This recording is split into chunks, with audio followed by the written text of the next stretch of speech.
साहित्य व्याख्या की क्लास में आपका एक बार पुनः स्वागत है। परिवर्तन के आज अंतिम पैराग्राफ को की व्याख्या हम लोग पढ़ेंगे, जिसमें दो भाग है, भाग 5 और भाग 6। इससे पहले वाले वीडियो में भाग 5 के 4 पंक्तियों का व्याख्या हम लोग देख चुके हैं। आज उसका पुनः जो है एक बार समझ लेते हैं। खोलता इधर जन्मलोचन, मुदिति उधर मृदु छाछा। व्यक्ति इस सृष्टि में जन्म लेता है और उसी समय कहीं और किसी और के लिए जो है मृत्यु भी आती है।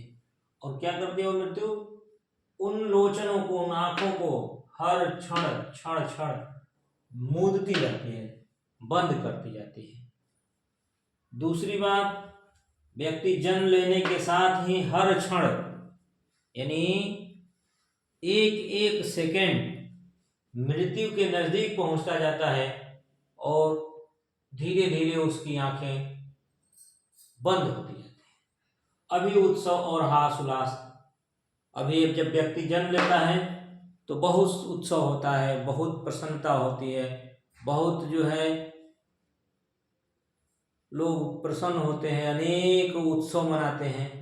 लेकिन अगले ही पल परिवर्तन ऐसी चीज है कि अगले ही पल अभी अवसाद, अश्रु और उच्छ्वास। अगले ही पल, अभी मतलब तुरंत ही, यानी जब उत्सव और हास उल्लास हो रहा है उसी समय अवसाद में भी आदमी जा सकता है। और अवसाद में जाने के बाद उसके नेत्रों से अश्रु की धारा बहने लगती है और सांसें जो है लंबी लंबी चलने लगती है। अवसाद वो अवस्था होती है जिसमें आदमी के अंदर की सोचने समझने की क्षमता समाप्त हो जाती है। दुख में इतना डूब जाता है, इतना डूब जाता है कि उसे और किसी का ध्यान ही नहीं रहता। ये 2-4 लाइनों के बाद कवि जो है आगे की पंक्तियों में प्रकृति के मानवीकरण के साथ इस संसार की परिवर्तनशीलता के बारे में अपने भाव व्यक्त करते हुए कहता है कि अचिरता देख जगत की आप। अचिरता माने अस्थिरता, जो क्षणिक हो, जो क्षण भर रहने वाली हो। कहने को तो संसार बहुत विशाल है, संसार में आने वाले लोग बहुत लंबी उम्र जीवित रहते हैं, लेकिन उस लंबी उम्र की कोई समय सीमा नहीं है। वो अगले ही पल समाप्त हो सकता है, अगले ही क्षण वह समाप्त हो सकता है, मिट सकता है। इसलिए उसकी कोई गारंटी नहीं। इसी चीज को कहता है कवि की अचिरता देख जगत की आप। शून्य भरता समीर निश्वास। शून्य माने आकाश,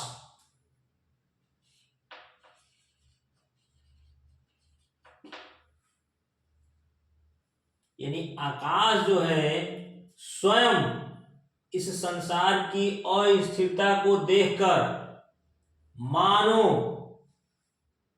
हवा के रूप में सांसें भर रहा हो, दुख के सांस ले रहा हो। इसीलिए शून्य भरता समीर निश्वास, माने समीर रूपी, हवा रूपी सांस। डालता पातों पर चुपचाप।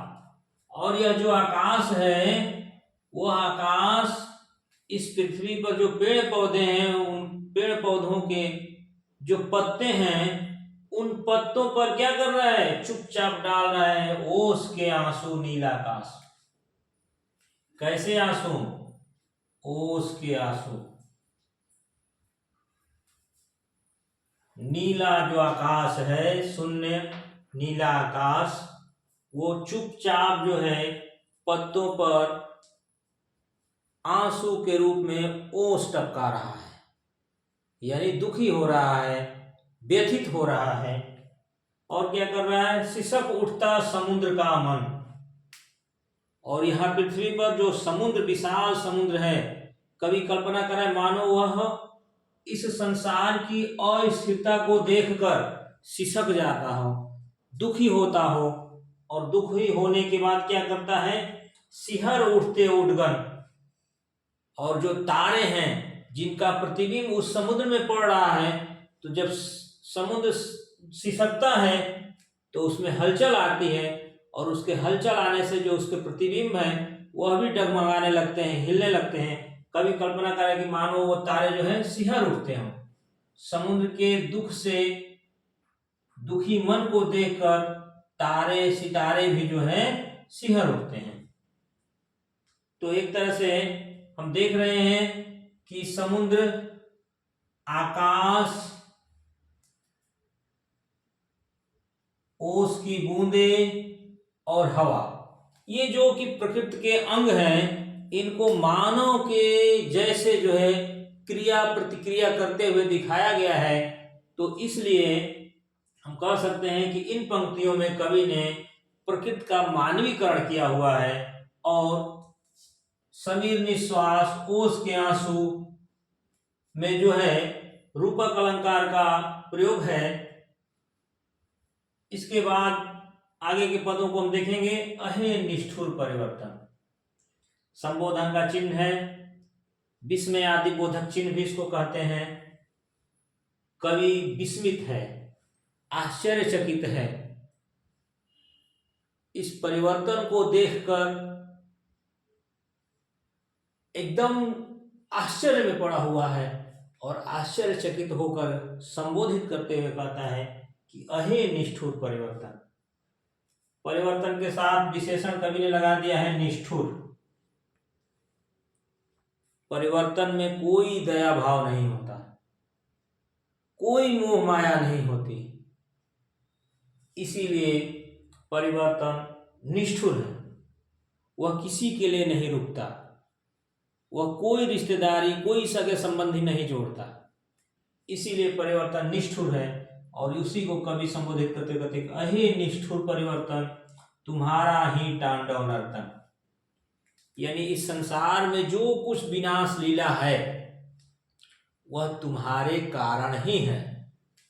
तांडव एक नृत्य है जिसे कि हमारे धर्म ग्रंथों में, हमारे पुराणों में शिव के द्वारा किया जाने वाला नृत्य माना जाता है।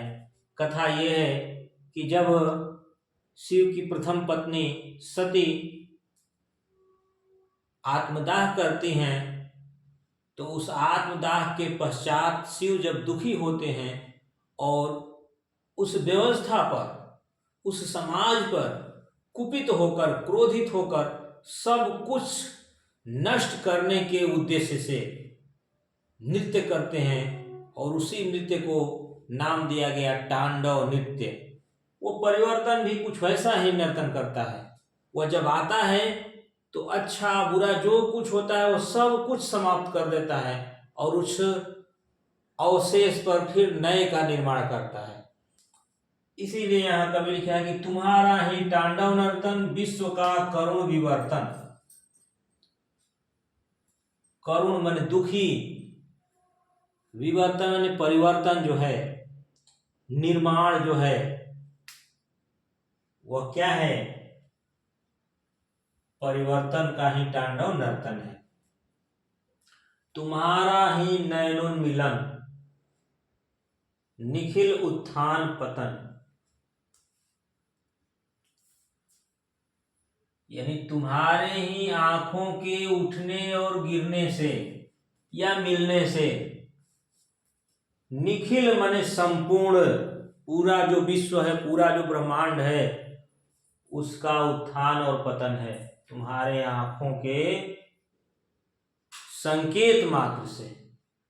अरे वासुकी सहस्त्रफन, इसलिए हे परिवर्तन, हे निष्ठुर परिवर्तन, तुम कैसे हो, बांसुकी के समान सहस्त्र फन वाले हो। बांसुकी नाग, कल्पना की जाती है कि बांसुकी नाग के सहस्त्र सैकड़ों फन हैं, और प्रत्येक फन से वह जो है विष जो है उत्सर्जित करता है, विष छोड़ता रहता है। और हमारे महाभारत में, कृष्ण पुराण में भी माना गया है कि वासुकी के फन पर जो है वह नर्तन करते हैं।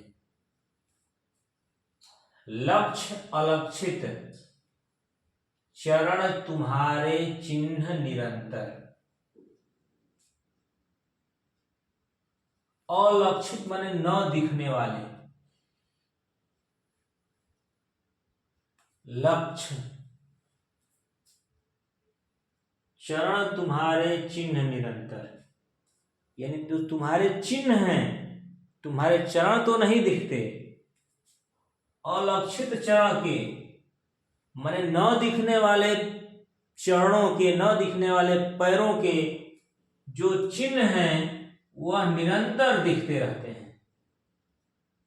तो लक्ष्य अलक्षित चरण तुम्हारे चिन्ह निरंतर छोड़ रहे हैं जग के विक्षत वक्ष स्थल पर। यानी विक्षत माने, विक्षत का मतलब होता है खंड खंड, टुकड़ा टुकड़ा। हृदय खंड खंड, टुकड़े टुकड़े का मतलब होता है बहुत अधिक दुखी। क्योंकि जैसे हम पत्थर को, लकड़ी को या किसी ठोस पदार्थ को तोड़ देते हैं, चूर चूर हो जाता है, खंड खंड हो जाता है। हृदय तो ऐसा होता नहीं है। कहने को तो कहा जाता है कि हृदय टूट गया। टूटने का मतलब है कि बहुत अधिक दुखी हो जाना। जो आशाएं हैं वो आशाओं का निराशा में परिवर्तित हो जाना। कुछ उसी भाव को यहाँ लेकर कवि कह रहा है कि छोड़ रहे हैं जग के विक्षत मने टूटे हुए हृदय स्थल पर। क्या छोड़ रहे हैं? चिन्ह निरंतर, यानी जो भी परिवर्तन होता है उसके लक्षण परिवर्तन के पश्चात दिखाई देता है। उसी चीज को कवि ने कहा है सत सत फेनोच्छसित। यहां जब परिवर्तन को वासुकी सहस्त्र फन वाला कवि ने कह चुका है, इसीलिए यहां कह रहा है कि सत सत फेनोच्छसित। फेन माने झाग, और फेन जो होता है जो वासुकी अपने फनों से छोड़ता है तो वह भी फेन उच्छसित होता है। तो सत सत माने सैकड़ों सैकड़ों जो है फेन जो है यानी विष निकल रहे हैं। स्फित फुत्कार भयंकर, और तुम्हारे उस सैकड़ों फनों से भयंकर फुफकार निकल रही है। घुमा रहे हैं घनाकार जगती का अंबर। घनाकार गोल आकार में इस संसार का अंबर जो है क्या कर रहा है? घुमा रहा है। कौन? परिवर्तन रूपी बासुकी नाग। मृत्यु तुम्हारा गरल दंत। और हे परिवर्तन रूपी बासुकी नाग, मृत्यु हुई तुम्हारा विष से भरा हुआ दांत है। गरल माने होता है विष। गरल का मतलब होता है विष। कंचुक कल्पांतर, कंचुक सर्प जो केचुल छोड़ते हैं उसको कंचुक बोलते हैं। और कल्पांतर माने समयों का जो अंतर है। कल्प माने बहुत बड़े समय का जो अंतराल है, वो समय अंतराल ही तुम्हारे कंचुक यानी केचुल हैं। अखिल विश्व ही विवर, और यह संपूर्ण संसार ही तुम्हारा विवर है, घर है। वक्र कुंडल दिगमंडल, और तुम्हारी जो कुंडली है वक्र, इस तरह की कुंडली जिसको हम कहते हैं ऐसे कुंडली मार के सांप बैठ जाता है, तो ये वक्र कुंडल दिगमंडल माने ये संपूर्ण जो दिशाएं हैं, ये संपूर्ण दिशाएं ही मानो तुम्हारा वह वक्र कुंडल है। यानी चक्राकार घेरादार कुंडली मार कर बैठे हुए तुम ही हो। हे परिवर्तन, यह संपूर्ण विश्व तुम्हारा घर है, और तुम उस घर में कुंडली मार कर जो बैठे हो, तो वह कुंडली ही तुम्हारे, ये जो दिशाएं हैं वही तुम्हारी कुंडली हैं। और तुम्हारा प्रभाव इस पूरे पूरे विश्व पर है, अखिल माने संपूर्ण विश्व पर है, और तुम ही शाश्वत हो, तुम ही निरंतर हो, ऐसा कवि कहना चाहता है।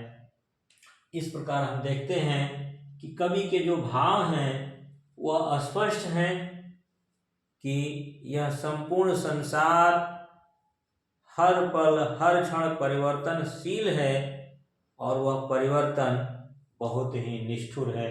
इसी के साथ थोड़ा सा हम देख लेंगे इसमें, यहाँ पर उपमा अलंकार है। परिवर्तन की उपमा जो है कवि ने वासुकी नाग से दी हुई है, और उपमा में भी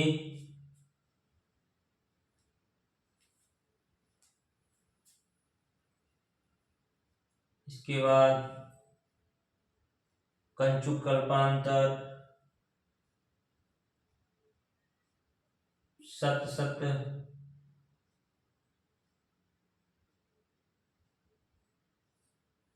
फिर यहाँ पे जो है अनुप्रास अलंकार होगा,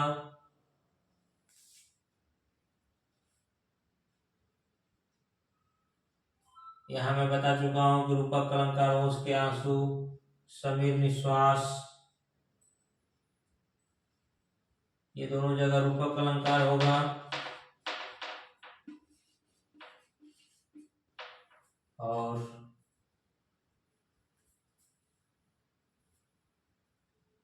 संपूर्ण पदों में जो है जितने भी शब्द आए हुए हैं, चाहे अश्रु हो, उच्छ्वास हो, वक्षस्थल हो, सहस्त्रफन हो, वक्रकुंडल हो, दिक्मंडल हो, कल्पांतर हो, नैनुमिलन है, ये सारे शब्द जो है हिंदी खड़ी बोली के तत्सम शब्दों का रूप है। इसलिए हम कह सकते हैं कि कवि ने पूरे पदों में जो है हिंदी खड़ी बोली तत्सम शब्दों का बहुत ही सुंदर ढंग से प्रयोग किया है, और यह कविता अपने भावों को स्पष्ट करने में पूर्णतः सफल है। इस दृष्टि से यह एक तरह से सुमिरन बंद की एक श्रेष्ठ कविता है, और यह छायावाद से हटकर है। इसी के साथ मैं आज की व्याख्या समाप्त करता हूँ। आप लोगों को अगर वीडियो अच्छा लगे तो लाइक करिएगा, अच्छा ना भी लगे तो एक बार मेरे लिए लाइक कर दीजिएगा। धन्यवाद।